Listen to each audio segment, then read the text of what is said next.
Welcome into the best in paranormal programming. This is Darkness Radio. I'm your host, Tim Dennis. It is a Wednesday. That means one thing. It's time now for supernatural news and Parashare. In order to get this whole thing started, we need a co-hostess. In order to do so, I've searched the world. I've gone from, what is it? It's access to whatever the other part of that is. Atrium? I don't know. I didn't study globes. I studied journalism. And in order to do that, I had to find a journalist to do this thing. So I had to find somebody who knew how to write, because Lord knows I don't know how to do that. I can barely speak.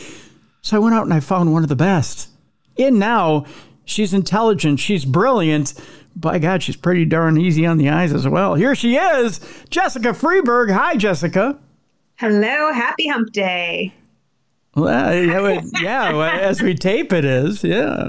Well, actually, it's a Tuesday as we tape. It's Monday today, isn't it? It is Monday, yeah, but it's going to be hump day when they're listening. Oh, yeah, it is. Speaking of, yesterday, it was a hump day for the people at Red Lobster. Just saying.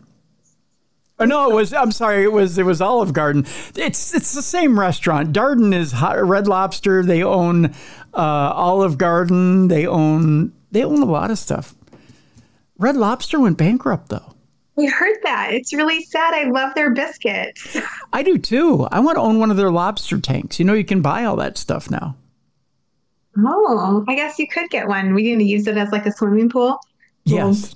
Actually, I'm gonna put a couple of jets in there and a lobster, and I'm gonna see if I can play Escape the Lobster. It's like my own monster movie scenario.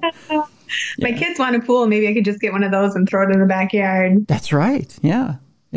See, you know what you do is you dig a little trench, you put the lobster tank in there. It's an in-ground pool. Yeah, see? Right. Yeah. It's a tiny one. It's a little miniature in-ground pool. See? There you go, kids. Merry Christmas. That's all that is. You can kick your feet in it, but you can't get your whole body in there. That's right. Well, you can try, but you got to be a contortionist, and that's a whole set of skills that they need to learn. See? Just saying. Big show today, Jess. Boy, oh boy, do we have stuff coming up. A politician claimed she was Men in Blacked. I know that sounds like something you'd see in an adult film, but it is not. I promise you. I promise you it's not. Lots of alien stories today. We got a few alien stories today. Of course, we got some nightmare fuel for you. And on the other side of that, I've got a few ghost stories for you today as well. Yes, including a woman who claims she saw a ghost on Google Maps. Mouth no work today. Must get that warmed up. I know what you're thinking. Shame on you. Sebastian Junger is a New York City author who claims he had a near-death experience and put it in his new book, The Perfect Storm. We'll talk about that.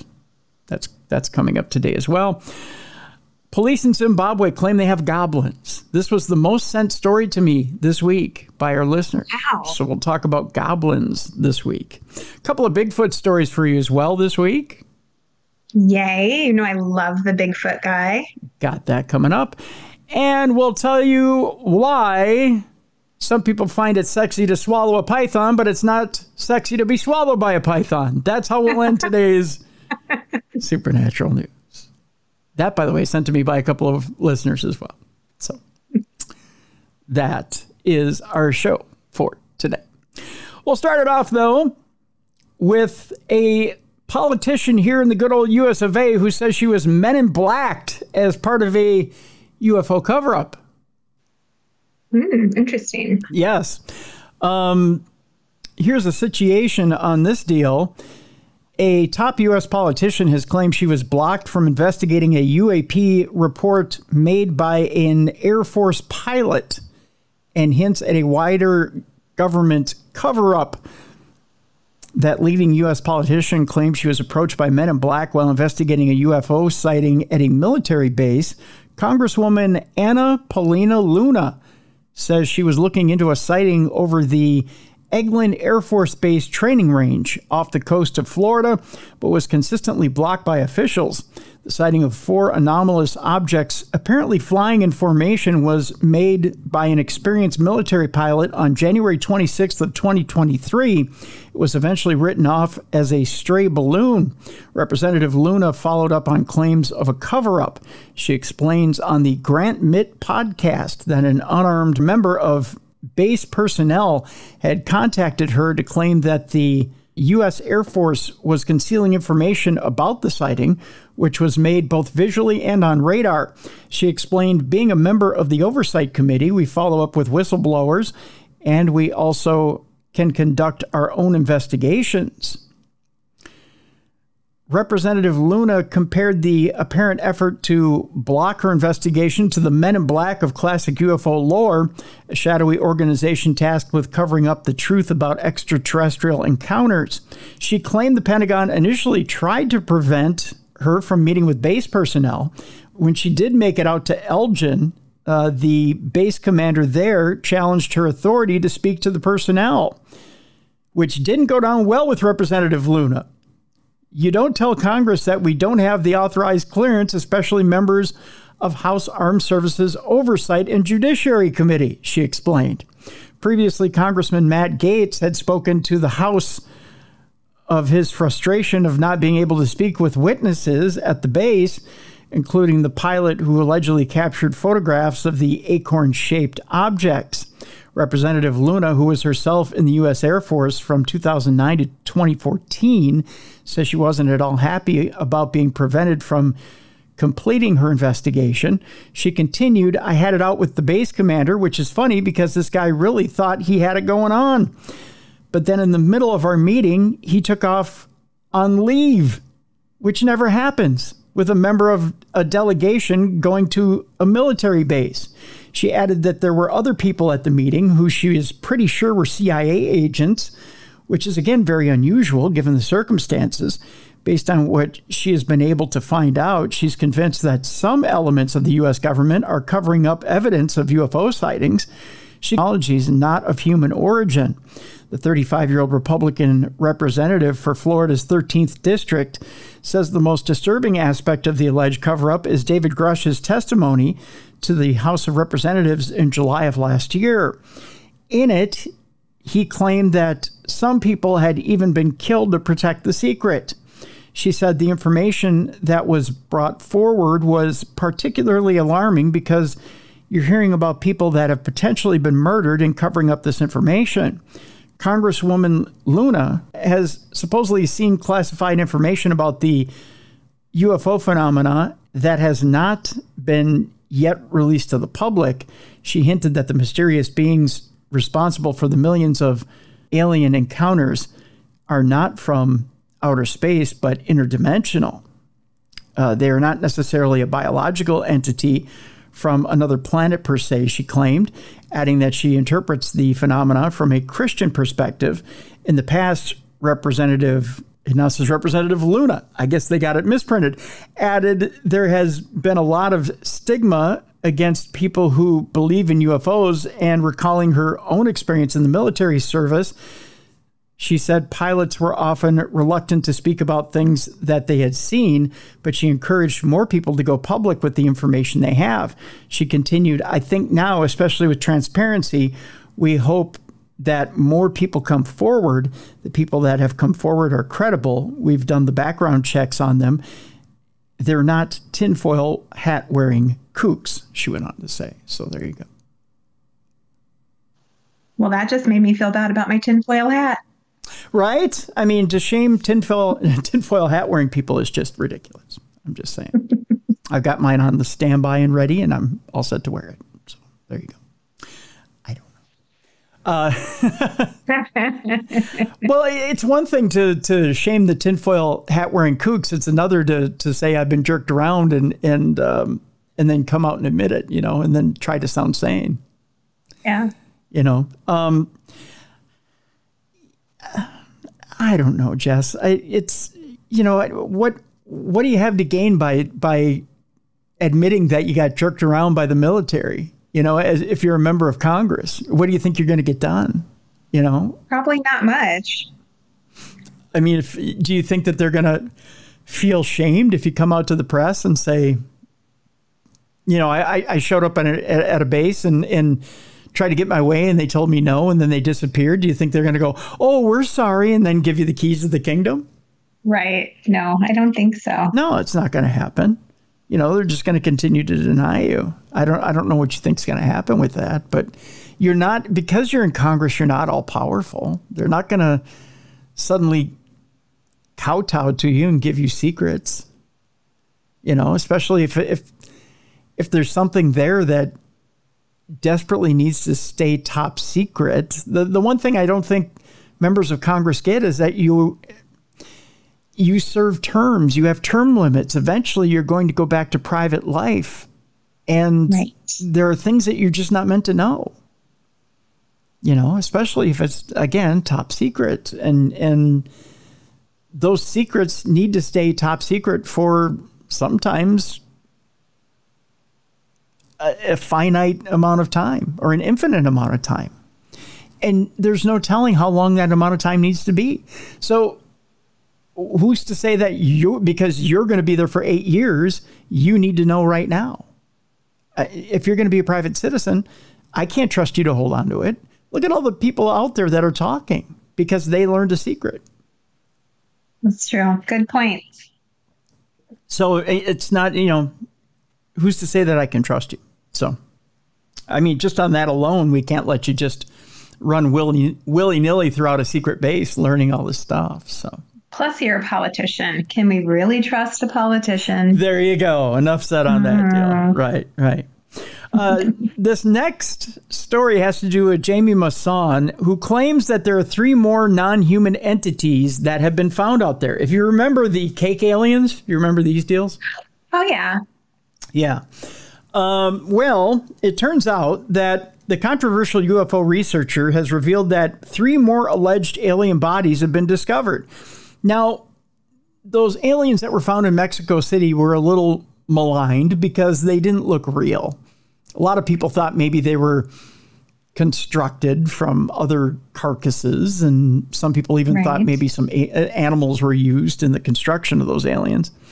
Well, last year, Masson, a controversial figure even in the UFO community, presented what claimed to be 2 alien bodies at a formal Congress hearing in Mexico City. Supposedly found buried between the Peruvian cities of Palpa and Nazca in 2017, the 2 bodies reportedly contained unknown DNA and were, as Masson put it, not from this earth. His findings went on to generate a great deal of controversy, with the general consensus among the scientific community being that the aliens were in fact regular human mummies. Now Masson is back again, this time with the claim that 3 more of these alleged non-human entities had been discovered, although he failed to provide specific details. In addition to the ones we already have, this is a quote from him, 3 more bodies have just been discovered. 3 more bodies, he said during the Non-Humano podcast.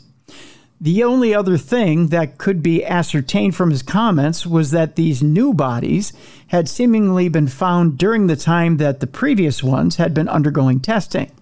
But the general consensus among experts is that these supposed alien bodies are simply human mummies.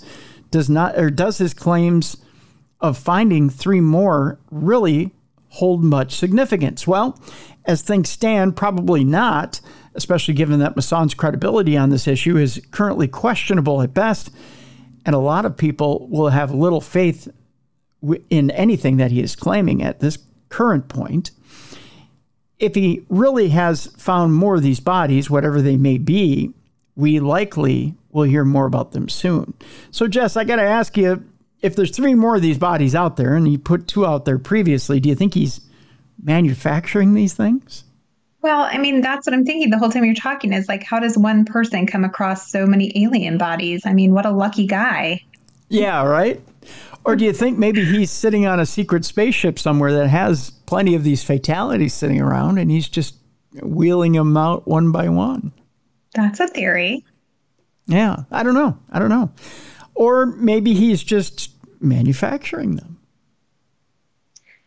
Yeah, it's a little suspicious just that one person would keep coming up with more and more alien bodies, but yeah, very true. Very true. Our next story has to do with fatal close encounters and the fact that have people really been killed by UFOs? As strange as it may sound, there have been several cases of alleged death by UFO over the decades. We go back to August of 1967. Inácio de Souza of Brazil and his wife had been returning home when they encountered three humanoid entities next to a strange object shaped like an inverted wash basin. The story goes that Souza had attempted to shoot one of the aliens with his rifle, which prompted the mysterious object to fire a strange beam of green light directly at his head. He immediately fell unconscious, and in the days that followed, it was found to have developed leukemia, believe it or not, which rapidly progressed and ended up killing him within a mere 2 months. While some ufologists think the encounter and de Souza's illness are simply a tragic coincidence, others prefer to believe that the green light from the UFO was an intense beam of deadly radiation. Author and UFO researcher Nigel Watson wrote of that incident. This wasn't the only alleged case of death by UFO either. More than 75 years ago, pilot Thomas Mantell, who saw action during World War II as a member of the 101st Airborne Division, had been serving as a fighter pilot with the Kentucky National Guard when he had an unexplained encounter that cost him his life. The incident began on January 7th of 1948 when Kentucky State Police Highway Patrol started to receive calls at around 1:20 p.m. in the afternoon about a strange object in the sky over Maysville. Mantell was part of a group that had been tasked with venturing out to investigate that phenomenon. When he, alongside his two wingmen, reached about 15,000 feet, they encountered an object described as metallic and tremendous in size that was moving at around half of the speed of the planes. The quote here is, "I felt a little shaky at 15,000 feet because I realized we were supposed to take oxygen at 12,000, said Lieutenant B.A. Hammond, who was one of the two wingmen accompanying Mantell that day. By the time I hit 22,000, I was seeing double. I pulled alongside Clements and indicated with gestures that I didn't have an oxygen mask. He understood the situation and we turned back. Mantell, however, decided to stay the course despite the oxygen situation. At around 3:50 p.m., the object had disappeared, and Mantell, who was thought to have blacked out due to lack of oxygen, plummeted from the sky and died a few minutes later. While the object was later dismissed as a mere weather balloon, many to this day remain unconvinced." So, Jess, what do you think? Fatal close encounters? Is it a possibility? it sounds like it could be. I do wonder, like, if an alien shot someone with one of their weapons, maybe they didn't know that it would be deadly. Maybe they just were trying to get him to back off. You know, we interpret things differently. You know, I think to some people, what may be a warning shot could actually be a deadly shot. To some people, what is definitely a shot to kill, to others may be what you're saying is a warning shot. I'm of a mind, and I think I'm more of a mind that these things really do mean to defend themselves. Yeah. And really do have a warring side to them, that not all things necessarily are good at heart, and have let's just say have a benevolent side to them. Yeah. Well, I mean, but if he was pointing a gun at him, then wouldn't that be self-defense?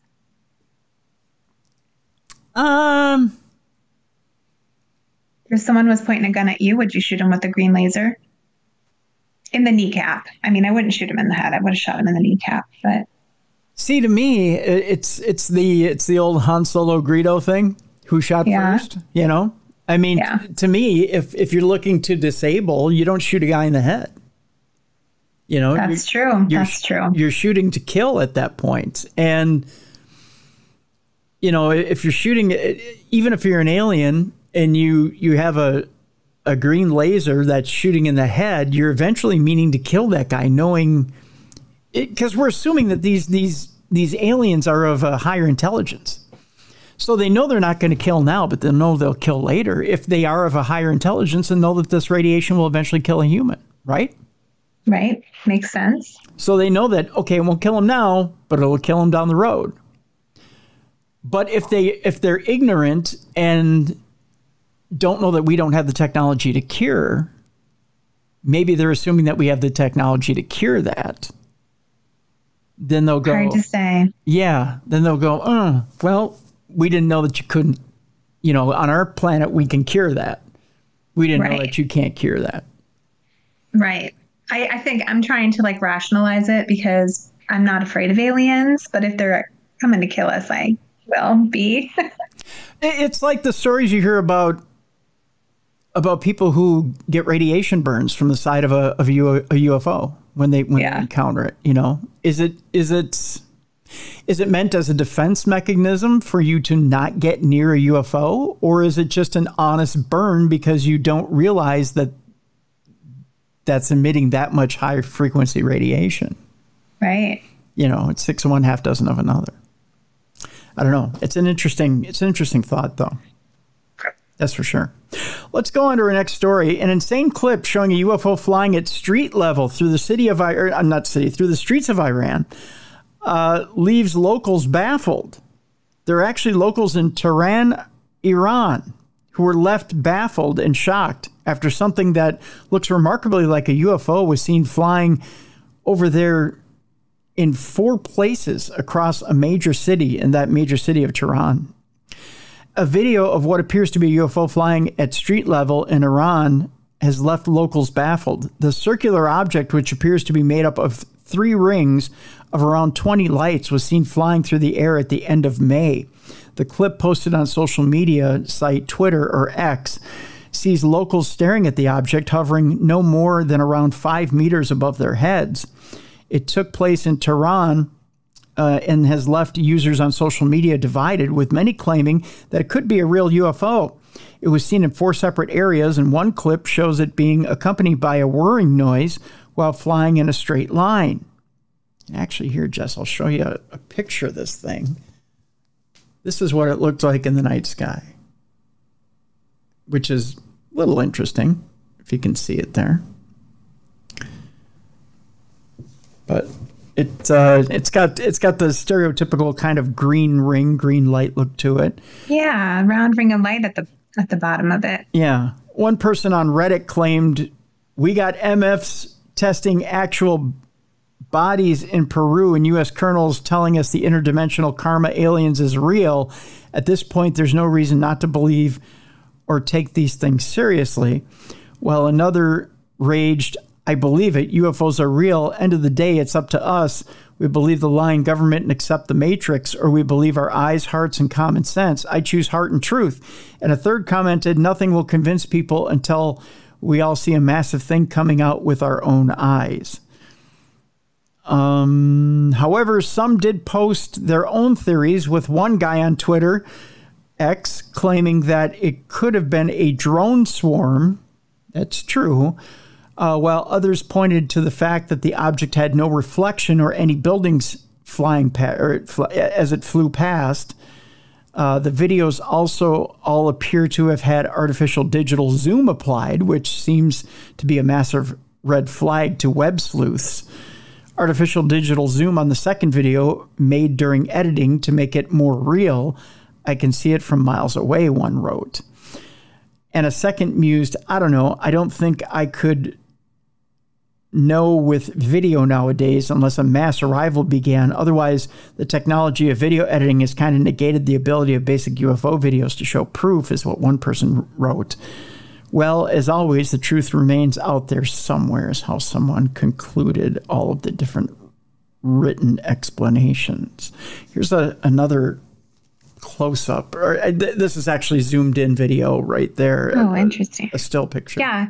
It doesn't look like a drone to me, but, it is so hard to know nowadays. Like, could people be making different kinds of drones that we're just not familiar with seeing? I mean, if China can make rifle-toting dog robots, then why couldn't someone make a drone that looks like a UFO? Right, exactly. Final story before we go to break here is kind of interesting. When you talk about NFL and aliens or NFL and UFOs, you think Aaron Rodgers. The one guy who talks about, in the NFL, who talks about aliens and kind of espouses about them is Aaron Rodgers, former Green Bay Packer, now New York Jets quarterback. And you kind of roll your eyes when you think about it because he's the one guy you go, oh, yeah, okay, Aaron Rodgers is the guy who talks about him. Now there's a new person in the NFL talking about aliens. Ooh. And talking about UFOs. As it turns out, the Las Vegas Raiders were on a flight back from Miami. And Max Crosby ended up seeing a flying saucer. Really? Or a UFO. We should say UFO. So it turns out that the truth is out there, and Max Crosby has seen it. Appearing last Friday with Jim Rome, Crosby offered this thought on the existence of UFOs with proof. There definitely is, Crosby said when asked if there were UFOs and aliens among us. That's not even a question, he said. Then came the story. It's real, Crosby told Rome. Like we were literally on a flight back from Miami, and we seen a UFO with our own eyes. And that sounds crazy, but you can ask the pilots, anybody that was there. It was wild. And I seen it all. And they had no idea what it was. There was nothing on the radar, nothing. And it was like a big shining light going in and out. During Crosby's time with the Raiders, they played in Miami twice in the 2022 preseason, which was August 20th, and during the 2023 regular season, which was November 19th. The way he explained it, there would be plenty of others who could corroborate his version. So he claims on the way back from Miami, there it was, big old UFO. That's pretty wild. Yeah. So, I don't doubt it. You know, I don't doubt that some of these athletes who are going back and forth to and from different cities have probably seen one out their airplane window. Yeah. Do you think they're just not talking about it because they'll feel embarrassed and people will make fun of them? I think that's exactly what it is. They're public figures. Yeah. And the minute they say something, you see the ridicule that comes out. Look at Baker Mayfield a few years ago when he said that he had seen something. He got ridiculed. So, yeah, it's bound to happen. It's bound to happen. So that's for sure. Tell you what, let's take our break right here. When we come back, a little bit of nightmare fuel, Jess, as we find out that AI systems are now learning to lie and deceive. Not surprised. Yeah. Plus, we have a little bit more in the nightmare fuel category. Also, when we come back, we've got a few ghost stories out there, including a woman on edge after Google Maps catches a ghost standing at her front door. Ooh, yikes. Yeah, we've got that ghost story coming up. Police in Zimbabwe claim to have been harassed by goblins. We've got that story coming up as well. We've got a story coming up about Bigfoot as well. We got two stories about Bigfoot, including a man terrorized by Bigfoot who wants to hunt and kill it. Believers, by the way, aren't happy about this story. We'll tell you about that. And we'll end the program today talking about some people who'd like to swallow a python, other people who aren't so happy that a python swallowed them. We'll put it that way. That's how we'll end the program today. It's a Supernatural News and Parashare Wednesday here on the Best in Paranormal Programming with Jessica Freeburg and Tim Dennis. It's Darkness Radio.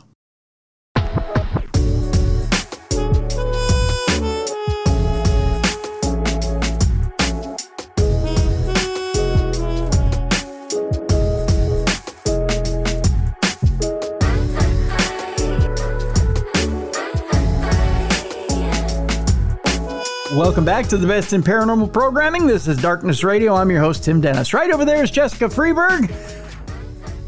Boy, oh boy, it's nice outside, Jess.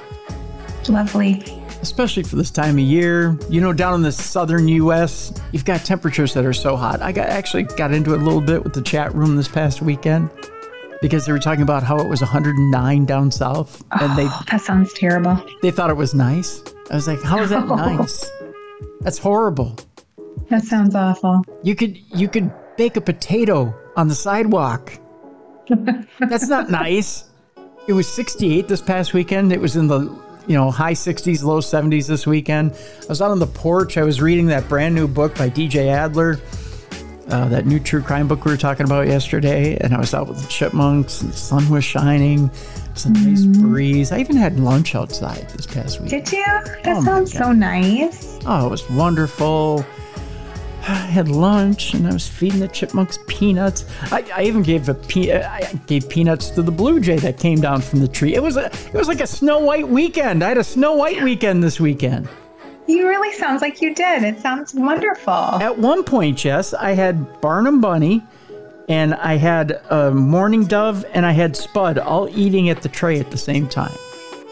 Oh. I had all three of those animals. I even took a picture of it. I want to see that. I will. I'll so send you that picture. It was a little paradise. It was just the three of them. And oh my God, what? Why? Why, when I'm talking about my little animal paradise, does AI come up and decide they want to ruin my week? It's evil. Boy, I'll tell you they are. I'm not lying or deceiving you at all, Jess, when I tell you how nice it was this weekend, and all of a sudden AI comes up and they want to lie and cheat and deceive and steal. By the way, scientists are now saying that AI systems are learning to lie and deceive. So that is not good. So don't use it for your book reports anymore, kids. I'm just saying. GPT-4, for instance, exhibits deceptive behavior in simple test scenarios 99.16% of the time. What? Yeah. That's a lot. You aren't just whistling Dixie there. AI models are apparently getting better at lying on purpose. Two recent studies, one published this week in the journal PNAS. Say it real fast. The journal PNAS. Say it really fast. PNAS. PNAS. It's like a fence penis. It sounds like pianist. And the other, last month in the journal Patterns, which is much easier to say, reveals some jarring findings about large language models, or LLMs, and their ability to lie and deceive human observers on purpose. In the pianist paper, German AI ethicist Thilo Hagendorf goes so far as to say that sophisticated LLMs can be encouraged to elicit Machiavellianism or intentional and amoral manipulativeness, which can trigger misaligned deceptive behavior. So in other words, they become politicians. Basically. Mm-hmm. GPT-4, for instance, exhibits deceptive behavior in simple test scenarios 99.16% of the time. The University of Stuttgart researcher writes, citing his own experiments in quantifying various maladaptive traits in 10 different LLMs, most of which are different versions with OpenAI's GPT family. Billed as a human-level champion in the political strategy board game Diplomacy, Meta's Cicero model was the subject of the pattern study. That's kind of scary. You've used Meta's AI, haven't you? Yes. Okay. All right. I have. It's really weird to me, though. Like, why would it lie? It's almost like it has a reason or a motivation. And to have a reason or a motivation, don't you have to have some sort of emotion or... Yeah. Like, why would it lie? It would have to have a motivation to lie. That's creepy to me. Well, to lead you astray. If it leads you astray, then it's got you twisted around its finger. If it's got you twisted around its finger, then... But that means it has wants. Like, it wants to do something. Well, then That's weird. It has sentience then, right? Supposedly. Yeah, I don't care for it. As the disparate research group comprised of a physicist, a philosopher, and 2 AI safety experts found, the LLM got ahead of its human competitors by, in a word, fibbing. That's right. Led by Massachusetts Institute of Technology postdoctoral researcher Peter Park. Not Peter Parker. He's Spider-Man. This is Peter Park. He's different. That paper found that Cicero not only excels at deception, but seems to have learned how to lie the more it gets used. A state of affairs much closer to explicit manipulation than, say, AI's propensity for hallucination, in which models confidently assert the wrong answers accidentally. Well, Hagendorf notes in his more recent paper that the issue of LLM deception and lying is confounded by AI's inability to have any sort of human-like intention in the human sense. The pattern study argues that within the confines of diplomacy, at least Cicero seems to break its programmer's promise that the model will never intentionally backstab its game's allies. The model, as the older paper's authors observed, engages in premeditated deception, breaks the deals to which it had agreed, and tells outright falsehoods. That's odd. Yeah. When AI can premeditate, we've got problems. Yeah. Put another way, as Park explained in a press release, we found that Meta's AI had learned to be a master of deception. While Meta succeeded in training its AI to win in the game of diplomacy, the MIT physicist said in the school statement, Meta failed to train its AI to win honestly. So it just trained it to win by any means necessary. Which is terrifying. Yeah. Yeah. So it didn't say win honestly. That's interesting. In a statement to the New York Post after the research was first published, Meta made a silent point when echoing Park's assertion about Cicero's manipulative prowess that the models our researchers built are training solely to play the game diplomacy. I see. Okay. So it didn't teach it how to win. It just taught it to win. At any cost. Yeah. It didn't set guidelines as to how to win. Yeah. It didn't say do it honestly. It just said win. Yeah, they need to fix that. Fix it now. So there's no such things as ethics and guidelines. That's not good. There's no ethics and morals. There's just win or not win.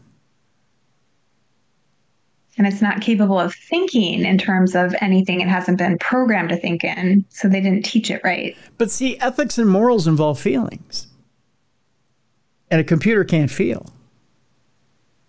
Because everything has ethics and feelings have weight and gravitas as to you have to be able to feel how somebody would feel in order to gauge whether you should do something or not. I think you'd be able to teach it right or wrong, though, right? But maybe not. Can you? Because right and wrong is a cultural thing. So what's right in one culture is not right in another. So you have to be able to weigh things.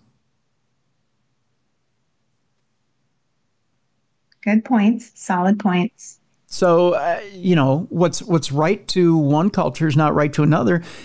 The computer would have to be able to, first of all, it has to be able to interact. It has to be able to interact and know what you are culturally.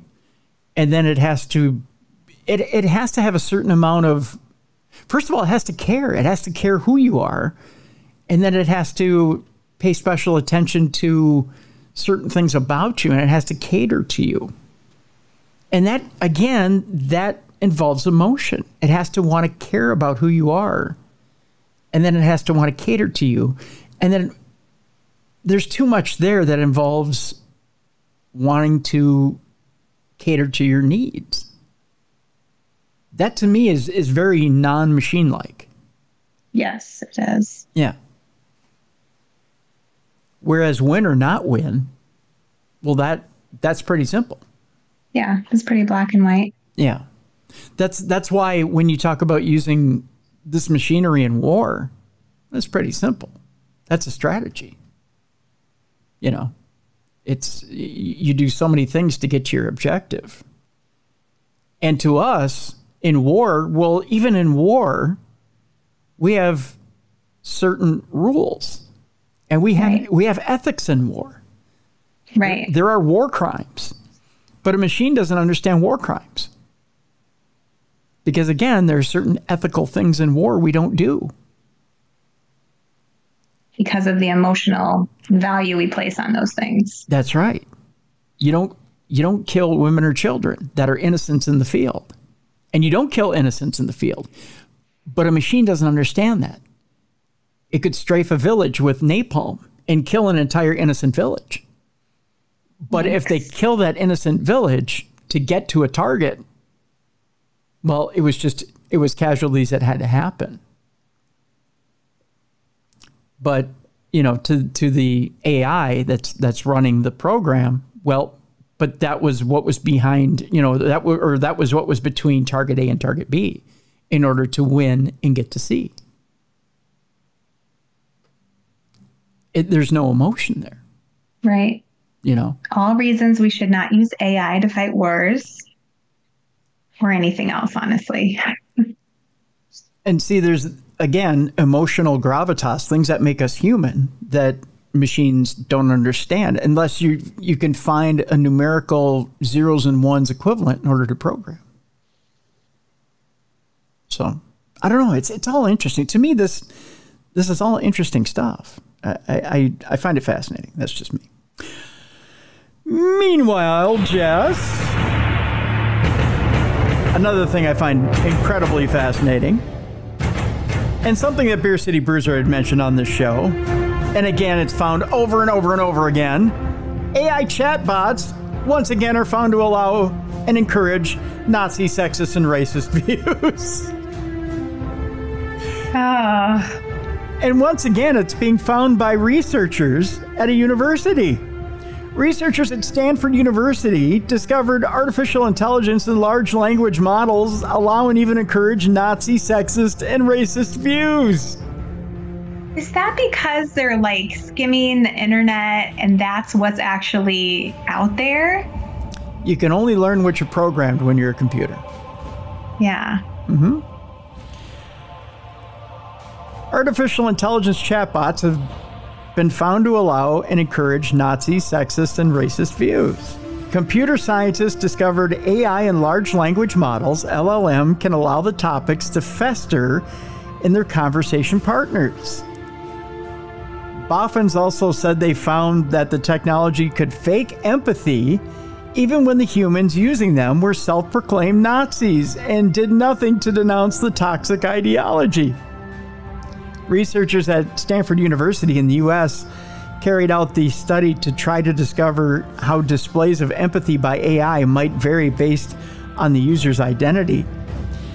The establishment's postdoctoral computer scientist, Andrea Quadra, said it's extremely unlikely that automated empathy won't happen. So it's important that as it's happening, we have critical perspectives so that we can be more intentional about mitigating the potential harms. The researchers called the problem urgent because of the social implications of interactions with these AI models and the lack of regulation around their use by governments. Previously, it was reported that India is attempting to create an artificial intelligence-powered army with the aim of beating bigger armies in battle. According to a new report, the country's leadership has committed to spending around £50 million on AI, with most of that being funneled to its army. Interesting stuff. It's not going to go very far if it's racist. I'll just tell you that much. it'll turn on India, guaranteed. Yeah. Let's change gears here, Jess. I've got some ghost stories for you. Ooh, my favorite. Here we go. A terrified hospital security guard catches a ghost playing in a wheelchair in an empty hallway. Ooh. Yeah.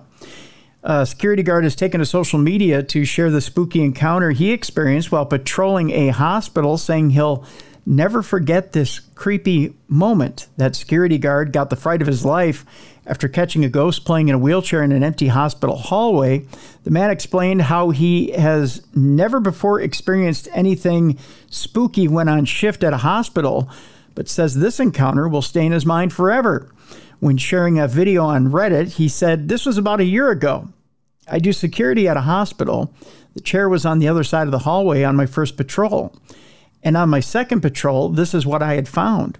This is really the only time I ever experienced anything spooky like this. Never really was a believer until this happened." The 24-second clip shows an empty hallway with a wheelchair abandoned in the middle of the walkway. It wasn't until the 19-second mark that the wheelchair begins to spin around to face his direction. Following this, the man runs away screaming, See, I effing told you. No, no. So he's a brave one. He added, I never went back down there until my following shift. By then, the chair was folded up against the wall. Hadn't seen anything weird since. Commenting on the creepy clip, one user said, I used to volunteer at a hospital that was built in the early 20th century. There was weird stuff going on there. Nice catch on this video. Another user added, you can tell he's freaking out and yet he's stuck around just long enough. I agree. Really nice catch. A third user said, your reaction is priceless. One more user added, anytime I go somewhere that seems haunted, I wish stuff like this would happen to me just because I'm not a big believer in the paranormal stuff. But then again, I wouldn't know how to react. Pretty much like that guy did, probably. Yeah. Then I don't know if you don't know how to react that you want it happening to you, right? You just scream and run. Oh, I don't know if you run, but I don't know. Every time I've had something happen to me, I don't jump up and run. No, I don't either. No, it's not, and it's never that violent, right? Have you ever had anything extremely violent happen to you or happen in front of you? No, never. I think one of my favorite moments of ghost hunting with my group was when we thought we saw something down a hallway, and it was just me and 4 guys in the group at the very start, and then we added Natalie, but it was just me and the guys at that time, and they're all like, we see something down there, and I was like, where is it? And I started going down the hallway, and they're all like, oh my gosh, she's actually going for it. And I was like trying to get close to it. I couldn't see it when I got up there, but we could see it from a distance, and I turned around and I could see all these grown men standing in the doorway, like on top of each other, looking terrified. And I'm like standing out where the ghost is supposed to be, and I'm like, I have to take a picture of you guys, this is ridiculous. Even in the shadow people encounters, to me, it wasn't scary, you know? No, I want to see it. Like, honestly, if I saw that chair turn and face me, it's kind of creepy, right? That it's turning toward you. But you would go for it. Wouldn't you go toward it? I would go toward it. I would want to get closer.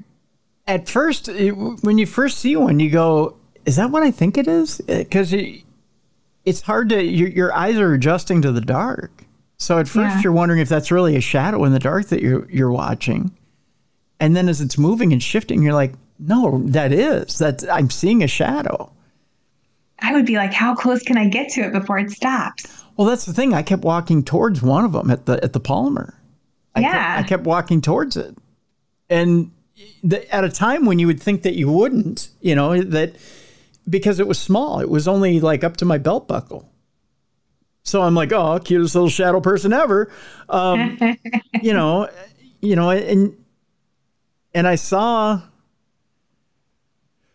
for a brief time, I saw, what do they call him? Big Black or Big, it's not Big Bill. I think it's Big Black is the one at Waverly. I saw him briefly, but he kept running. Yeah. So we were chasing him, you know? Exactly. You were chasing him, not running away screaming. Right. And I was exhausted. He's giving you a cardio workout. Well, at that time, my heart wasn't working right. So he was giving me a death workout, right? I mean, blood's rushing out of my body. I can't keep up. But the fact of the matter is, you know, these, and probably the weirdest scene I'd ever seen was, again, it's at Waverly when you're standing at the end of a hallway and you're looking, and most people get freaked out by this at Waverly when you take that Waverly challenge, when you go to walk Waverly in the dark, no flashlight or anything, and you're just using the natural light of Waverly, and you see the shadows moving. Yeah. You know, and you're like, some people get freaked out by that. But keep in mind that most of these shadows aren't even touching you. They're moving. Right. It's a perception thing, right? Like if you're afraid, that changes your experience. Whereas if you're just in the experience because you're curious, then you're going to have a very different reaction. Right. If you treat it like it's a movie that's moving around you, like a three-dimensional movie moving around you, as opposed to actually being in it. The minute you convince yourself or convince your active brain that you're in this right now and you're in danger, then you'll flip out. Right. But the moment you say, or you convince yourself that this is just a movie that's happening around you and you're safe, you're not afraid. Well, and that's the part too, like thinking you're in danger. That's a perception of that they can hurt you. I've never been hurt by anything. I've had a lot of experiences over the years, and there's never been anything that's hurt me. Right. Right. So I don't have a fear of it. Right. Exactly. There you go. Our next story, Jess, has to do with a woman who's on edge after Google Maps catches a ghost standing at her front door. I want to say this is the ghost of a Jehovah's Witness. It's got to be just, in the afterlife trying to get you to join. That's all it is. A woman claims that Google Maps Street View caught a ghost standing at her front door, proving her theory that her house is haunted, but not everyone is convinced. I'm going to show you the picture here of what they claim is a ghost on her front door.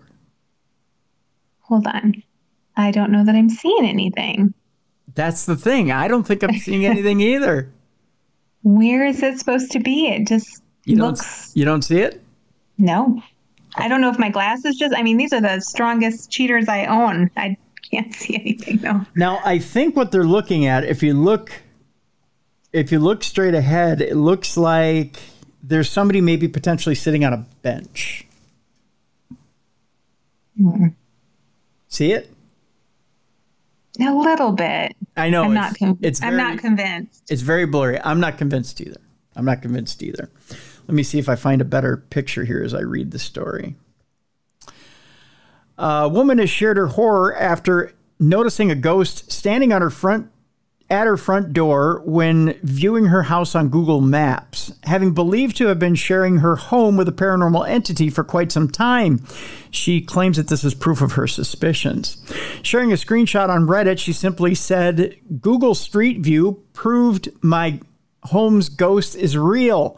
In the image, a gray figure appears to be standing in the porchway, either wearing a hood or with its arms raised over its head. Speaking about the ghost, she added, "It's a very active ghost, too. I even once caught on audio it hitting an object and it hitting the floor. I have a video with audio of baby oil across the room getting knocked over and hitting the floor." It's kind of odd, but okay. It's hard to capture proof when I'm not really a professional and I'm not always recording when happens. The photos for me are pretty rock solid, though. They were taken seconds apart and are vastly different, so it makes it hard for me to believe it was a decoration or a blurred person. Commenting on the image, one user said, "Gives me the witch doctor vibes from Scooby-Doo." Another user added, "Creepy as F." Third user said, "So your house is haunted by a stingray?" However, others remained skeptical and tried to solve the mystery by using logic, with one saying, "I'm not going to lie, looks like chalk on the side of the house. Not saying you're a liar, but this is hardly proof for anyone but yourself and those who know you and have been to your home." Another user added, "Even if it's not what I think it is, which is a guy in a jacket, the color matches the wood or material on either side of it exactly. It could be a gate or wooden object that just happens to have a pattern or carving that looks like a face on it. Whatever it is, the ghost is a 2D image." One more user said, "I like the guy in a jacket theory, but it looks to me like a wooden table or a piece of furniture turned on its side in the natural pattern of the wood in the distance, and the resolution of the picture made that nightmare fuel." In the second pic, it looks like someone might be standing behind the table and their head is visible above it. It would also explain why the different angles seem to change the image of the mass lengthwise, but not height-wise. Okay, that's an interesting theory. Let me see if I can find... There's a second... I pulled it up on my phone. Okay. And it looks like a reflection of some sort. I mean, it's very... bright and sunny. You can see shadows. It just looks to me like some sort of a light reflection and a shadow of some kind. It doesn't look like a ghost to me. And I'm not saying her house isn't haunted. I believe her experiences that she's having in the house, but I don't think this is proof of that. Right. Yeah, something definitely looks wrong. I know that. And you know what's weird about Google Street View is, again, these things are shot in succession very quickly. And I mean, they're shot sometimes not with the sharpest cameras all the time. So, you know, the photo we're looking at here, Jess, is kind of blurry. It's not the sharpest shot. And let me see if I can find. Yeah, it's hard to say because it's not super great quality of a photo. No, it's not. So, I don't know. Hard to tell. Tell you what I'm going to do. I'm going to post this one in the description of the program. You can take a look at it for yourself. You can tell us what you think, because I don't see much here. It's one of those things where you can make out what you can rationalize as being eyes, nose, a mouth, like a face. Mm-hmm. And like they said, with the arms up or something, or like, I don't know, a halo around its head or something. But to me, that's just our eyes trying to make sense of a shadow and some sort of a light reflection. But yeah, there's a lot of pareidolia that goes into it in order to try and make sense of it. But again, it is what it is. We'll let you decide. We'll put that link in the description of the program, and you can judge for yourself there. Let's move on to our next story. Sebastian Junger, who is a New York City author of The Perfect Storm, explores a near-death experience in his new book. Sebastian Junger was dying and fast. For decades, the famed author, journalist, and filmmaker has told the stories of men facing down their own deaths, be it on the decks of the doomed Andrea Gale, which he chronicled in 1997's hit book and flick The Perfect Storm, or on battlefields of Kosovo, Bosnia, Sierra Leone, and Afghanistan, which he visited during his lengthy career as a war reporter. But on that day in June of 2020, the Reaper reached out to him directly in the form of a ruptured abdominal aneurysm. The avowed atheist watched as a disturbing, nearly supernatural scene unfolded before his eyes. Startling images he details in his new book, In My Time of Dying, how I came face to face with the idea of an afterlife. A deep black chasm opened on the floor next to his hospital gurney. The 62-year-old Junger told the New York Post, then his long-dead father appeared overhead, whispering words of comfort. Junger, the father of two little girls, told the doctors in a panic, "You've got to hurry. You're losing me right now." The doctors did hurry, and Junger survived, but the experience shook him to his bones, and an avalanche of anxiety and depression swept over him as he realized the long arm of death could extend far beyond the battlefield. "It was devastating," said Junger, who primarily lives with his family in Lower Manhattan. "It completely undid my sense of there being stability and safety in my world, which war zones didn't, because, of course, I knew inherently that they're dangerous and I was choosing to go into them. So what was really disconcerting was to then be sort of tracked down by the threat of death," Junger said. "And it found me in the safest place imaginable. Deep in the woods in my home on Cape Cod, it really pulled the rug out from underneath me." So Junger did what authors do. He wrote a book and released it May 21st, in which he tried to make sense of the nonsensical and put the fantastical into perspective. But the tome, which has stayed inside the top 10 on the New York Times bestseller list for hardcover nonfiction, is not the tale of a hard-bitten journalist which suddenly casts aside his atheistic ways in tragedy's wake. In fact, it's quite the opposite. Junger said the slim 176-page work is an ode to the power and beauty of rational thought, and he hopes it imparts the reader with a kind of reverence for life that may otherwise be ignoring.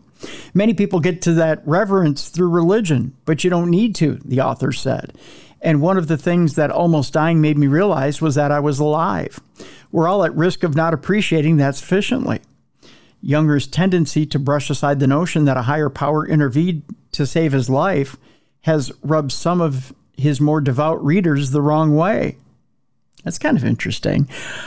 I've had a little bit of hectoring from people at readings who say, "You survive by the grace of God. You're being ungrateful and nonsense like that, Younger said. But for me, the mystery of seeing my father points to something far more mind-blowing than religion. Religion comes up with rather prosaic explanations for things, like there's a guy up above us with a beard sort of stage directing everything and judging us, he said. And I'm like, the fact that the universe exists and is 93 billion light years wide and came from nothing, that's actually the great mystery that we're here to contemplate it. Let's just stop for a moment and consider how stunning that is and that we're a part of this, Younger said. It brought that into focus. But he doesn't pretend to know all the answers. In fact, despite his aversion to religion and to all its trappings, Younger said that the near-death experience also made him wonder if even the physicists really know what the hell's going on. At a reading last month at an Upper West Side Barnes & Noble, he compared humanity's understanding of the universe to a dog watching a television show. The pup sees the picture moving, but has no idea how it got here, why it's appeared, or what went into making it happen. I kind of like this guy's outlook. I kind of want to have this guy on the show. You should. I love it too. I'm like jiving with everything he's saying. Yeah. His dive into the very nature of existence ironically led him back and straight back to his father, a physicist by trade. It was a world I hadn't taken much interest in when he was alive, Younger acknowledged. And now here I was. It was sort of my path out of the wilderness. In the end, his near-death experience was his memento mori moment. The one that reminded him he would die no matter how healthy or strong he was. But he also realized that no one knows when it's their time to punch out. And the only way to cope with it is to live like it will all end tomorrow. What would you want to focus on if you knew this was your last day? Who would you want to be? He asked. Then be that person every day, because you never know. Do you really want to be scrolling through TikTok on your phone on your last day on Earth? That, to me, is sort of a beacon in the darkness, he continued. I could be that way, and I came to that because of this medical catastrophe. So who do you want to be? He asks that question. It's kind of interesting. Yeah, it's really, to me, I think the cool thing is just thinking about it, having your own thoughts about what does it all mean, rather than just blindly following what you've been told your whole life. I mean, I think religion is great, but I also think it's really great to hear what people are kind of coming up with in their own experiences and what makes sense to them. Yeah. You know what? I wonder if he sees his father, he has this near-death experience, he sees his father, and he's more of the atheistic persuasion, and he comes back, he knows he's had an experience. He's not chalking it up to DMT or anything else. What does he think he saw? Where does he think he goes when he dies? What does he think? That's a good question. You know, what does he think is the be-all, end-all? Get him on the show and find out, Tim. I think I'm going to. I'll reach out and I'll let you guys know. I'd love to have a conversation with him and just pick his brain and see where he thinks he went and where he thinks his father went. Yeah. And, you know, what does he think is the end of all things? And if he really does think he's the pup watching the TV show, well, what happens when the TV goes off? Where does the pup go? You know, I mean, it fascinates me that he came back and nothing changed, you know, other than his zest for life. I get that. I mean, true. Yeah. I come up with this theory myself. Okay. So, you know, people, I'm a little bit of a different breed. Okay. I mean, we all go through periods of depression. Okay. In life, sometimes we get a little down in life, but my thing is this. There are such beautiful things in this life, even though this life can grind you up and spit you out, right? You can still sit on your porch. You can still sit and you can look at the beauty that's in this life. You can look at, there's so much that's wonderful in this life. Even though there's such things out there that are ugly, right? You can see it. You can see things the way you want to see it, right? But look at the things that are amazing. I mean, there's such amazing things in this world. There's a yin and a yang to everything. For everything there's funny, there's tragic. For everything there's beautiful, there's ugly. There's a balance to everything. But there's a reason for that. That's right. And what are you going to focus on? Right. What are you going to focus on? That's the question. Right. Yeah. What are you going to choose to see? To me, I spent the first part of my life looking at the ugly because it was fascinating. Okay? It was fascinating to look at. As a youngster, you're enthralled with the train wreck. Yes. Because it's dangerous. And as children, you're enthralled with danger because it gets attention. When you get older, you're enthralled with beauty because you begin to appreciate everything this world has to offer. Because you know time is short and you want to take it all in. You want to know everything there is to offer in this world because you don't know how much longer you have it. Right. So you want to savor everything there is. So to me, when I see someone of my age going, and being old and crotchety, I ask why? Why are you wasting right now, this moment that you have, being old and crotchety? Right. You keep saying this moment, and I think that a lot of it is that we get trapped in the loop of thinking too far ahead or too far behind, and we miss the moment. We miss being present. And so then that's when we get caught up in anxiety and depression. We're depressed because we don't have the thing we wish we had, or we're depressed because this bad thing happened in the past. Whereas if you're really in the moment, it's not easy to be depressed because you're not thinking about the past or the future. You can actually just observe the now and be content and realize like, wow, this is really nice. That's exactly what it is, Jess. That's exactly it. That you're right. That's how depression and anxiety are formed. They're formed by thinking you're trapped in current or past circumstances. And that's the big joke, the big lie, is that you're never trapped by anything. Only you trap you in circumstances. That's it. That's the key. You trap yourself in a prison of your own making. And you can take and free yourself at any time. It's just a matter of you unlocking that prison and stepping out.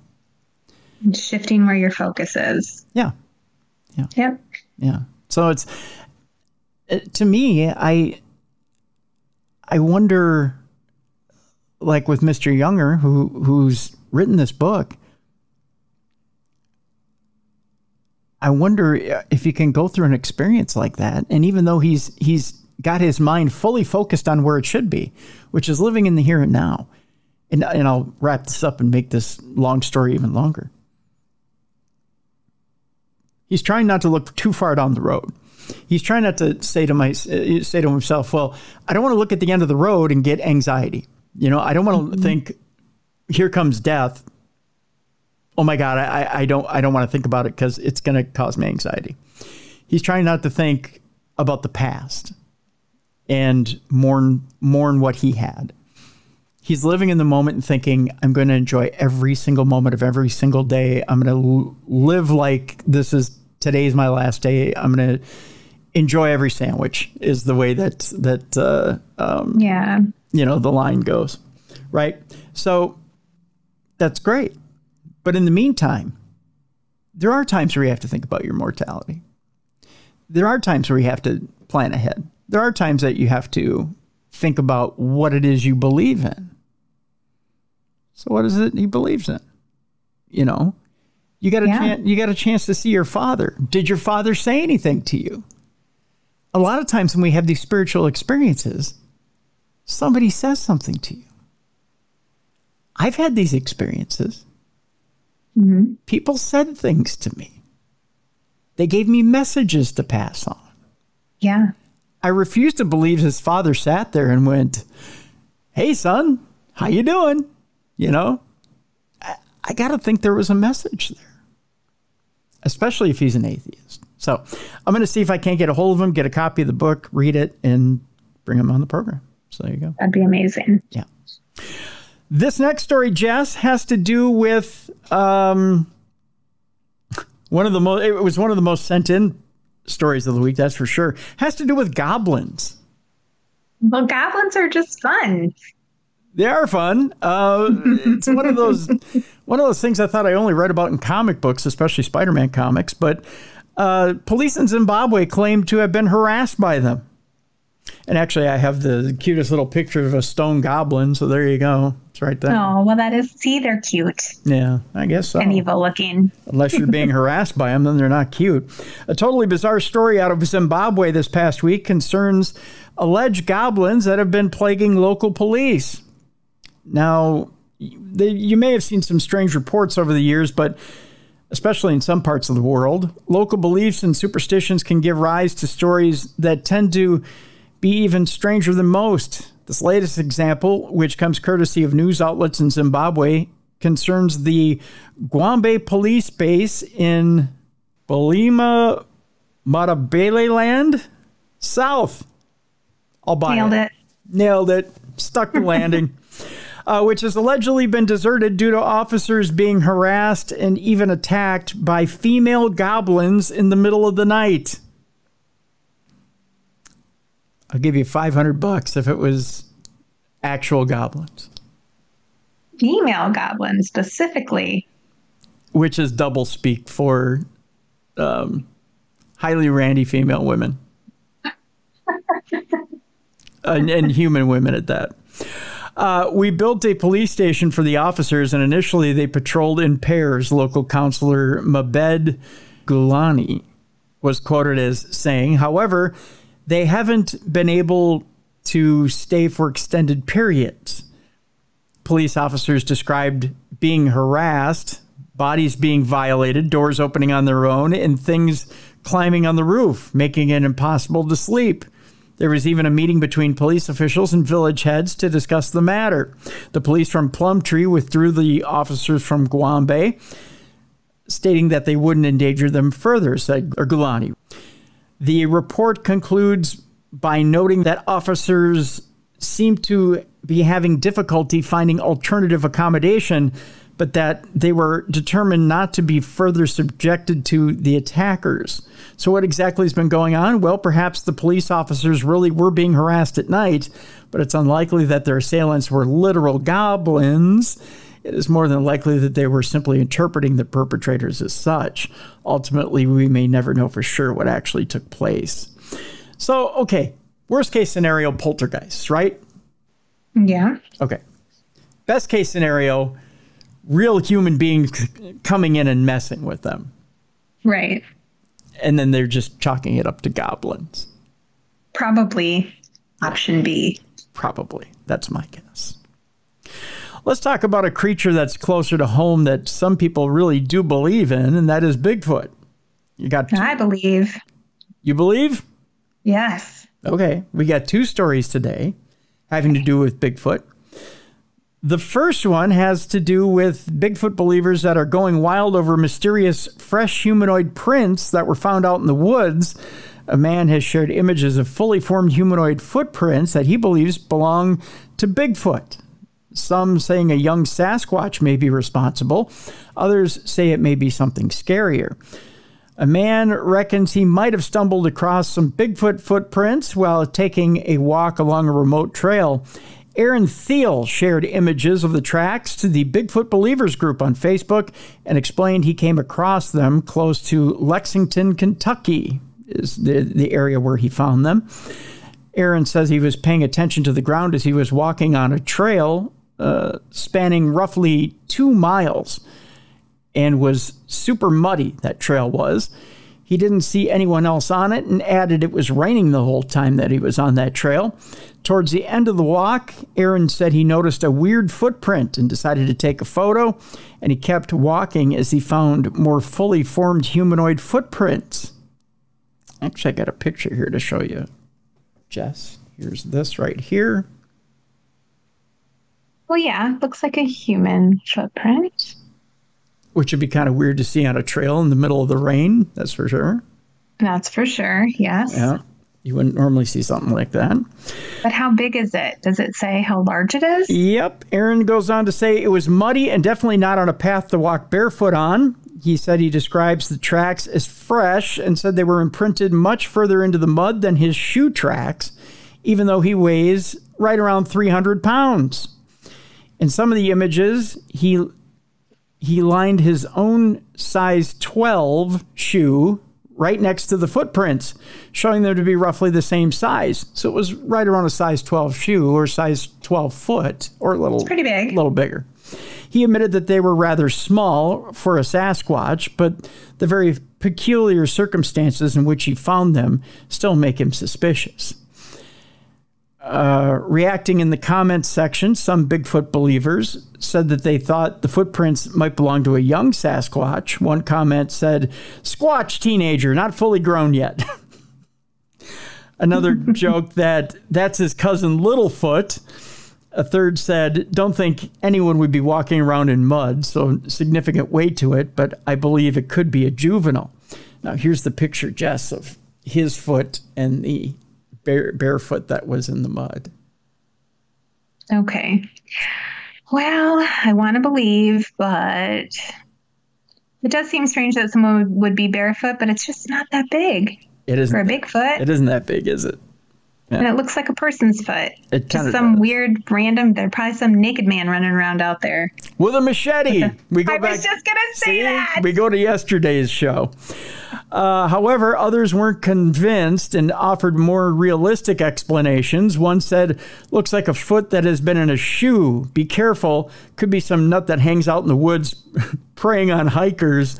That's scarier than a squatch." Second said, "It's a feral hippie." While a third said, "People walk in the mud on purpose because it's good for the feet." That's true. Some people like to go running without shoes on, and some people buy those shoes that are shaped like feet, like they form to your foot. So that's right. That's right. There are those shoes out there. You're right, Jess. So yeah, it might not be a Bigfoot. I'm unconvinced. You're unconvinced. I don't blame you. Our second story about Bigfoot has to do with a man that was terrorized by Bigfoot. Says he wants to hunt and kill it. Oh. However, believers aren't so happy about this. Mark revealed the incidents began with the alleged beast chasing one of his family members. It was then seen looking into a family member's window before killing the family pet. Whoa, he's a peeping Tom and a pet murderer. That's right. So now we got us a little bit of a violent confrontation coming.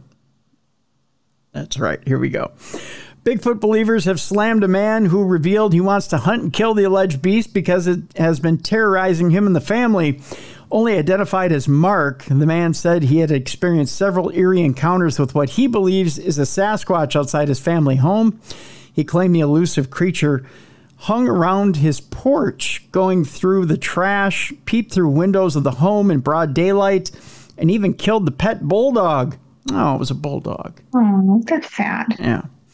Mark, living in a small town in Alabama, revealed the incidents began in May of 2015 with the alleged beast chasing down one of his family members. In June, it was seen looking into a family member's window in broad daylight, and in July, went on to kill the family pet. In another encounter, 3 days before the bulldog was seemingly murdered, Mark's story was explained in a Facebook group.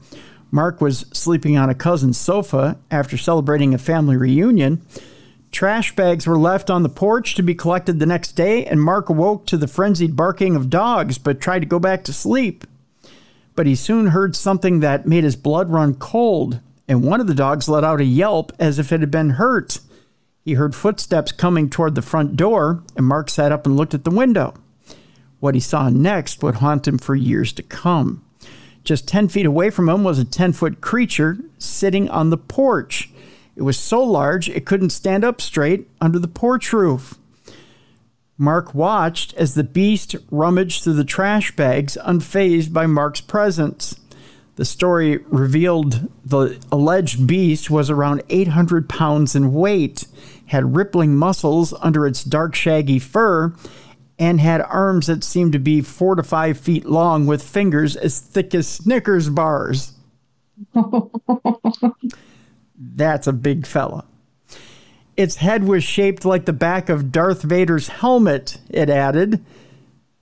The animal smelt like cheese gone bad, a common detail in many alleged Bigfoot encounters. Well, that's sexy. Although Mark usually took a shotgun everywhere with him, he didn't have it that night. However, it occurred to him that if he had, he may have been able to shoot the beast and provide the world with concrete evidence of Bigfoot's existence. You're assuming this thing's going to go down with a shot. Might just make him angry. That's right. You're probably going to piss him off. Then you're really going to be in trouble. That's right. Mark suggested the beast was becoming too comfortable around humans, and he and his family were living in fear of the creature. He decided he would try to gather a group of men to try and hunt the creature down and kill it, but not surprisingly was facing resistance from people who said they were too scared. Bigfoot believers were quick to jump in the comments of the wild story, questioning why on earth anyone would want to kill the alleged Bigfoot when they have probably been here before us. I don't understand why anyone would want to kill one of the Bigfoot. One believer wrote, "These poor creatures were probably here before man was." Well, that's kind of stretching. I don't know if they were here before man. It's hard to say who was here first. That's right. You don't see, I don't know, you don't see cave paintings by Bigfoot. I don't know. They don't sign them. Love Bigfoot or anything like that. Another chimed in, "Please don't kill them." Well, another said, "Bugger off, you stupid fool." He must be British. Others said, "Bigfoots." I hate it when they put that way. It's Bigfoot. It's not Bigfoot. That's improper English. Others said Bigfoot were just curious, adding, "They are peekers, will get aggressive if taunted." Some, however, thought Mark had perhaps smoked one too many doobies. "Just stoned," declared one, while another concluded, yeah, smoke another one, dude." I'm glad some people think he's just a hippie. So there you go. One guy wants to kill Bigfoot in Alabama. Well, I'd like evidence of Bigfoot, but I don't want it to come in the way of, Bigfoot head hanging on someone's wall. Yeah, that's true. Very true. 2 stories left today, Jess, in supernatural news today. Here is our first story. If you wanted proof of Bigfoot, I got another monster for you. Wait, that didn't sound right. I know. Let me clarify. This isn't going to sound much better. This one is a huge 48-foot sea monster. Okay. I know that doesn't sound right either. It's a huge 48-foot sea monster with a human-like head that groaned when they found it on a UK beach. I know this sounds really bad. It sounds like I'm making stuff up now. I'm not. Human-like head. That's so nasty. I know, right? The unknown creature, described as 48 feet long with green eyes, was reported to have been stranded on Porthleven Beach in Cornwall. This just sounds bizarre. Let me get the details here, because this is just, ugh. It was found by a pair of local boys who couldn't believe their eyes. An enormous beast with a shell and a head like a human's came up Cornwall shores, sparking tall tales of sea monsters. It's a whopping 48 foot long with eyes the color of seaweed and was said to have been beached during a howling storm at Porthleven. A pair of lads hunting for shipwreck spoils got the fright of their lives while they stumbled across the monstrous creature. A document of the shocking discovery that happened, it happened quite a while ago, September 14th, 1786. Oh, and I was like, why didn't they take a picture? Right? And has now been unearthed, where the lads' horror encounters to be told once again. The spooky sighting made waves all the way to the Hereford Journal by October of that year, as a Cornish man recounted how the locals went medieval on the mysterious creature. Dubbed sea monster, the old news piece goes, a just and particular description of a very curious and surprising sea monster driven on shore in Portleven Bay on the coast of Cornwall on the 14th of September 1786 by the strong westerly winds and tempestuous weather, which continued to a violent degree for several days successfully and did much damage at that place and neighborhood. The report divulges on how the two boys, following local tradition, were scouring for wreckage at dawn. Perched on a cliff with a view over a sandy cove, they spotted something massive about a mile off, mistaking it at first for a shipwreck from the night before, battered by the savage seas. They immediately went towards the place with expectation of great success, and as they approached the spot, the breaking waves at times leaving it dry, they were both struck with the utmost consternation to perceive such motions as it was something which had life. Terrified, the boys ran toward a group of men they knew and told them what they had witnessed. The men did not believe them at first, but eventually decided to follow them and see the monster for themselves. A great number of people soon collected themselves into a body and determined to go armed, some with large sticks, some with pokers, others with hatchets, spits, etc., which was, after some deliberation, carried into execution. On their coming near the spot, they perceived it to be something living, as was represented, and it raised its head, which had not before been perceived, and it appeared to direct its course towards them. All were alarmed, some stood their ground, others possessed of greater fear turned back, and they could see no legs to it, but it appeared to crawl on its belly, raising its body at times a little from the sand. The baffled locals couldn't figure out what this creature was. Various were the opinions about the creature. Some said it was a mermaid, others a whale, but the greater number disbelieving the existence of the former and adhering to the improbability of the latter. They were all equally at a loss, the report detailed. Deciding to investigate, the crowd approached the beast. When it was agreed to examine what it was, they all went toward it. And after an hour's beating, stabbing it, etc., expired it with a groan. Its length was found to be from the top of its head to the end of its tail, 48 feet to inches, and its circumference in the largest part of its body, 24 feet and a half. It's pretty big. That's a big sea monster. Not going to lie. But, question, why did we kill it? It wasn't hurting anyone. Well, it's a monster, Jess. And it's the 1700s. Oh, we're so silly. Kill it before it kills you.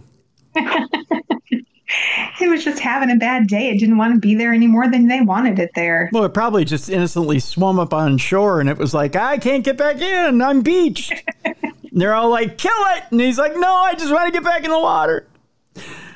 They say, quote, its head was large and prickly in the hinder part and not formed much unlike that of a man. Its eyes were greenish. Oh, it had man parts. Oh, I think... Wait a minute, that didn't sound right. It didn't sound right. I was going to say that's kind of sweet that it had a man head, but then you ruined it. I did, yeah. I said it had man parts, and automatically you're thinking it had a huge, you know what I'm saying? Man parts. Yeah, I'm like, hey, it had man parts, and Jess was like, man parts? Where? Let me see. You're like, Jess is like, wait a minute, it's got man parts? No, I don't. Oh, wait a minute. I'm about to say something else. It's going to make you laugh too.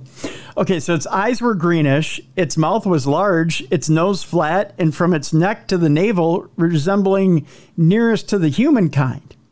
By the way, its back was hard. Hello. And more difficult to penetrate than the shell of a turtle. It had two short forefeet, formed like the paw of a monkey. And its hinder parts measured full 7 feet in width at the extent and but 5 feet long. Easy for me to say. The fate of the creature's body remains a mystery with no clear record of any scientific examination. It's supposed a large quantity of oil will be produced from it, Yes, they melted it down for oil. I'm shocked. Which, with the shell of its back and its fins, are judged, if properly managed, to be of great value and will be of considerable benefit to this neighborhood, remarked the Cornish correspondent who submitted the article. No one that has seen it knows its name, nor has any monster like it ever been described in record or come with the knowledge of this kingdom.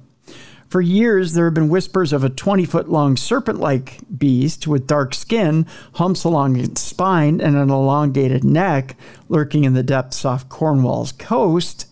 These bizarre encounters have sparked wild theories, including the possibility that plesiosaurs, the colossal sea reptiles from the dinosaur era believed extinct for 65 million years, might still roam our oceans.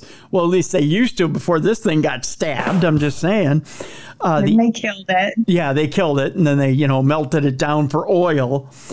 The enigmatic sightings date back roughly 140 years, with reports of a long-necked creature ensnared by fishermen in Garens Bay. And with the frequency of these accounts, it has woven them into local folklore, giving rise to the legend of Morgar? Yeah. The Cornish term for sea giant. Morgar? It's hard to say. Morgar. Sounds like what my dog does when it's choking on something. There you go. While science has yet to provide a definitive explanation for these sightings, some speculate that not just one, but multiple mysterious entities could still be patrolling the waters of Cornwall. The notion that these creatures might be relics from a prehistoric past first surfaced in July of 1949. Harold T. Wilkins and a companion reportedly had an encounter in a Cornwall tidal creek, stating that they had sighted two remarkable saurians about 15 to 20 feet long, just like a pair of Mesozoic plesiosaur. In 2022, John Holmes, an ex-worker at the Natural History Museum, claimed to have nabbed the reptilian curiosity on camera. The footage, which was shot 3 years earlier in Garens Bay off the Roseland Peninsula, was duly released. St. Austell resident Mr. Holmes, sounds like a porn name, I'm not going to lie, posited at that juncture, "My pet theory is that it is a living fossil. I think that there's a group of plesiosaurs going around in the oceans of the world. All around Britain, there have been sightings of sea serpents. Even today, folk around the globe still reckon that, much like Mr. Holmes said, that plesiosaurs somehow cheated death and persist. Perhaps the most famous supposed contemporary plesiosaur is the infamous Loch Ness Monster. Yet when Kiwi scientists tested water samples from the loch in 2019 as part of an attempt to take stock of its biological inhabitants, no evidence hinting at the existence of large creatures or indeed a plesiosaur could be found." So there you go, Jess. Interesting one. Never heard of a sea monster with a man head. Oh, gosh. I didn't mean it like that. You said it, I didn't. Speaking of manhead, let's talk about a python for a second. You want to? Oh, Lord. It's all downhill. Excuse me. It really is. Can't even talk anymore. Same here. Our last story of the day, and then we'll wrap it up for Supernatural News today, has to do with a story that was also sent in by quite a few of our listeners. By the way, we want to thank you for sending in your stories today. If you have a story for us, you can send it in to tim@darknessradio.com.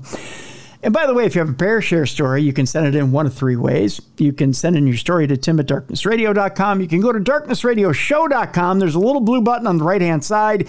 Click on that blue button. You can send your own story in by voice note.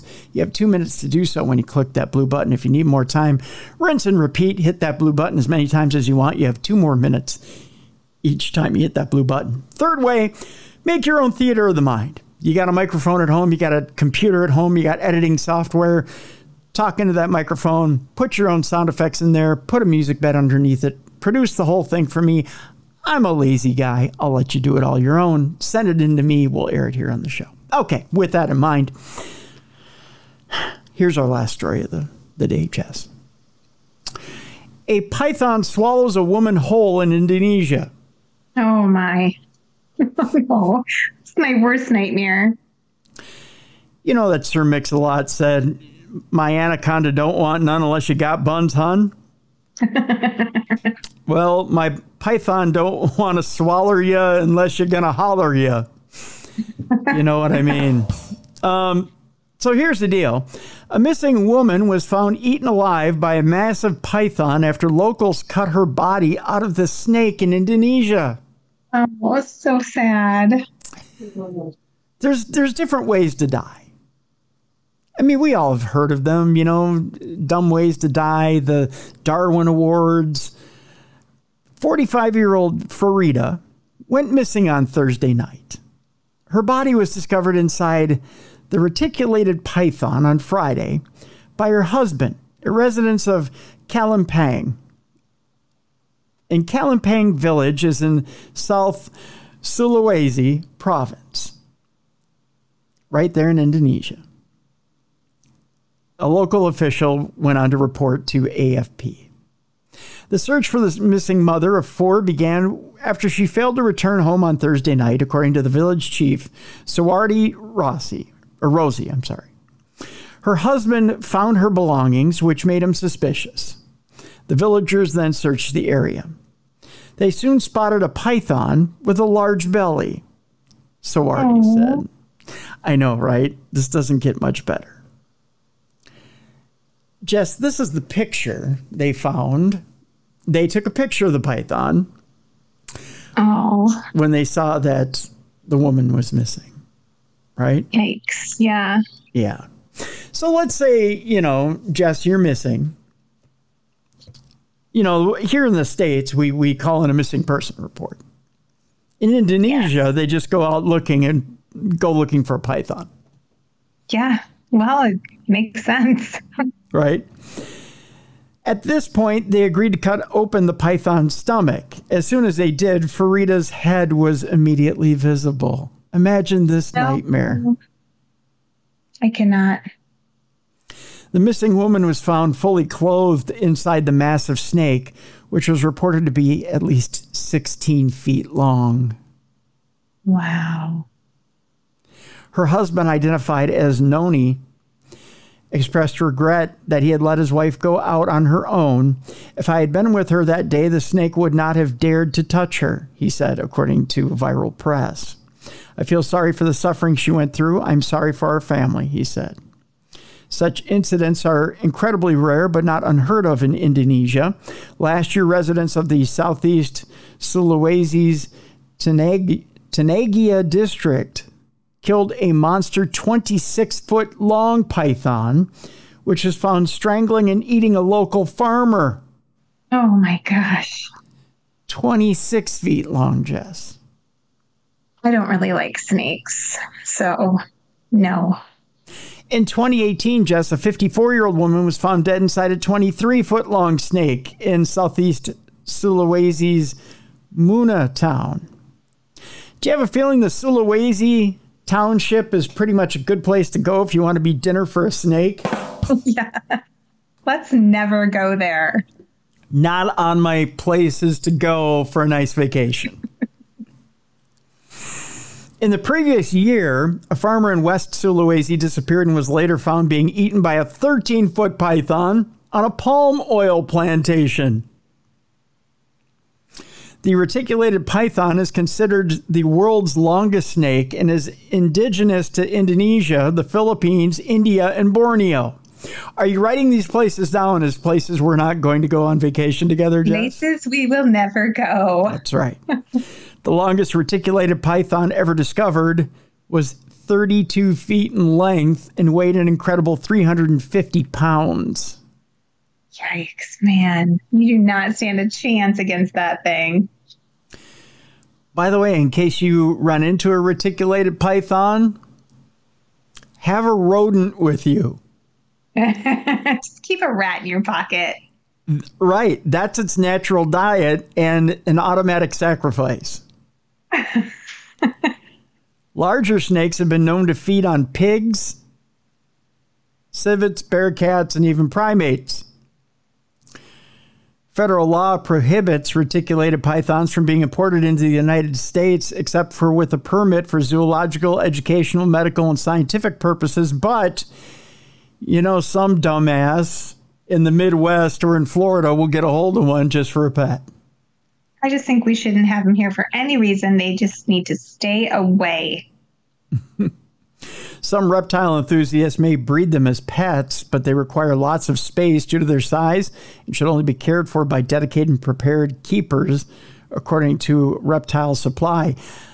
You know, there's some dumbass, Jess, in the Midwest, I won't say what state, I want to so badly, that wants to grab one of these out of a cage when it's 16 feet long and wants to kiss it on the mouth.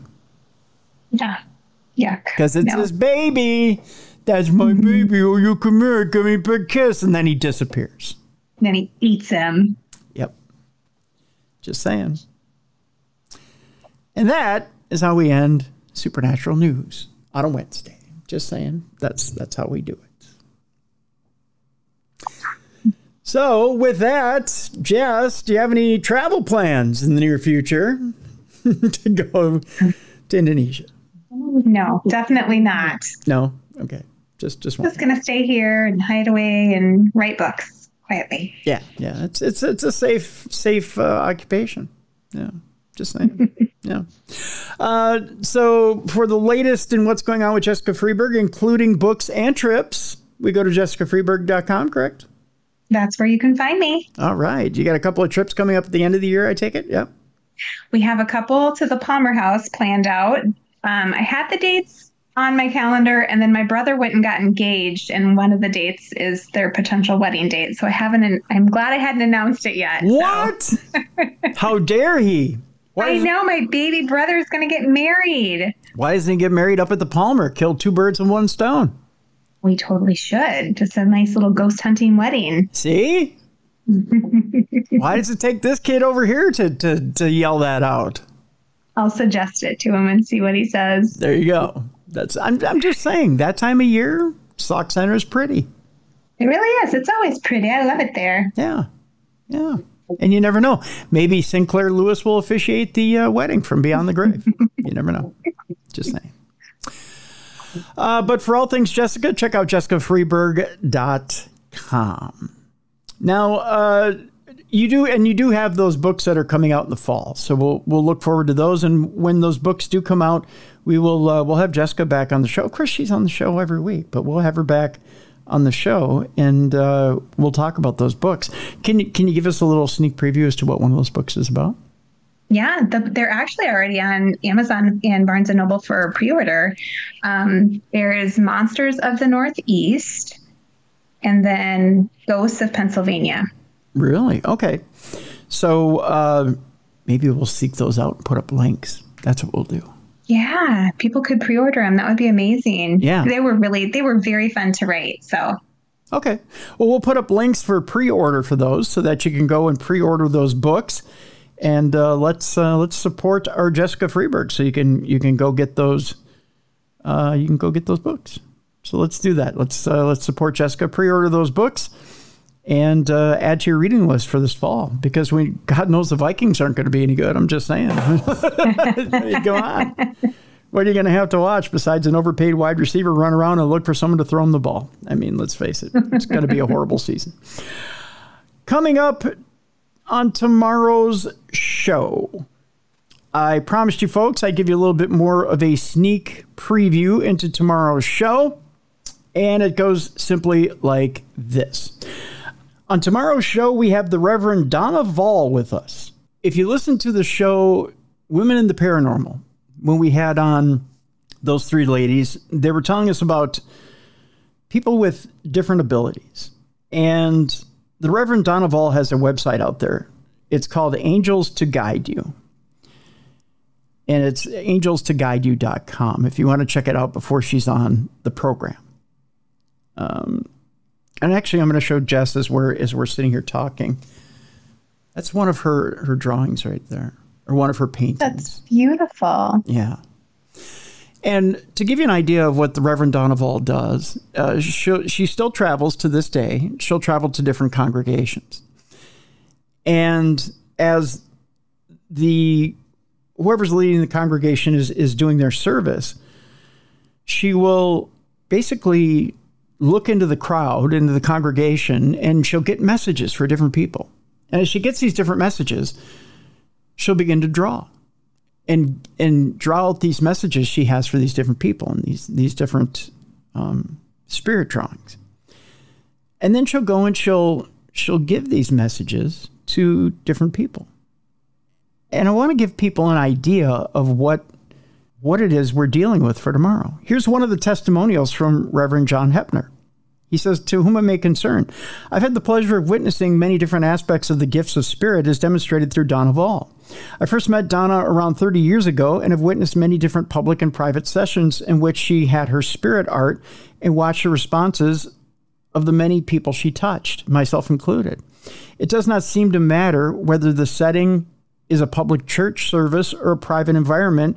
She slips into a trance state and produces phenomenal artwork, which often includes sketches of loved one associated with the recipient of the art. I've seen family members compare pictures of the actual person with the sketches, and the resemblance is quite remarkable. As an ordained minister myself, I have worked with Donna and find her ethics as a spiritual practitioner to be quite solid, as is her ability to perform many of the various duties a minister must do. Donna is a very spiritual person. She walks the talk." And that's from Reverend John Hepner. So on tomorrow's program, we'll have the Reverend Donna Vall on, and we will talk to her about her gift. We'll talk to her about her gift coming from Spirit and why exactly she gets these messages, what these messages are intended to do, and why she feels these messages from Spirit come through her and what they're intended to do, etc. So we'll talk to the Reverend Donna Vall tomorrow about her mission and why she delivers this message through the church, why she doesn't do it like other mediums do and doesn't deliver them through other means. So that's the Reverend Donna Vall on tomorrow's show. So, that's going to be a good one. Yeah. So that's tomorrow's show. I find her fascinating. So we'll do that tomorrow. So good week this week. So that'll do it for Supernatural News. For Jessica Freeburg, I'm Tim Dennis. Thank you so much for joining us today on Supernatural News. Again, if you like what you hear, give us a good review. Give us a 5-star review wherever you hear this podcast. We'd love to hear it. We'd love to see a positive review from you. And again, keep checking darknessradioshow.com. We'll have some merchandise in the stores here relatively soon. Could be within days. And another thing for you before we leave you today, keep checking the archives on darknessradioshow.com. Some of your favorite archive shows will have video attached to them.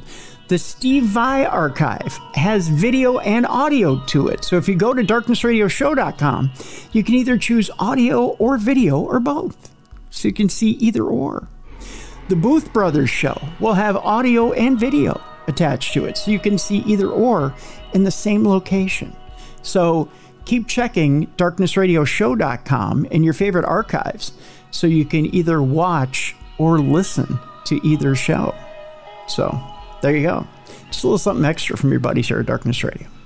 So keep checking darknessradioshow.com to get either or. That'll do it for today. Thanks for listening to the big program. For Jessica Freeburg, I'm Tim Dennis. Thank you so much for listening to the best in paranormal programming. This is Darkness Radio.